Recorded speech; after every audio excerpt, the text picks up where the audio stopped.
Alam mo ba na sa loob ng tahimik na bayan ng Mauban, Quezon, mayroong isang tagong paraiso na tila kinuha mula sa isang fairy tale?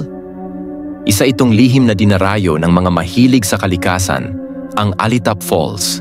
Ayon sa mga lokal, ang pangalan nitong Alitap ay nagmula sa mga alitap-tap o fireflies na madalas makita sa paligid ng talon tuwing gabi.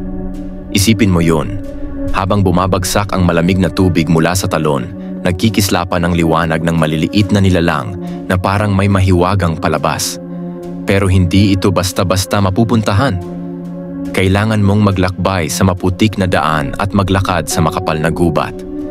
Pero kapag narating mo na ito, sasalubungin ka ng mapayapang tunog ng bumabagsak na tubig at ang malamig na simoy ng hangin. Parang isang secret hideaway mula sa magulong mundo. May kwento pa nga ang ilang residente na may mga engkanto raw na nagbabantay sa paligid. Kaya't kung magalang ka sa kalikasan, baka swertehin ka at bigyan ka nila ng gabay pabalik. Kaya kung hanap mo ay isang adventure na may halong hiwaga at ganda, bakit hindi mo subukang tuklasin ang Alitap Falls? Pero tandaan, igalang ang kalikasan at baka magdala ka ng kwentong hindi mo makakalimutan.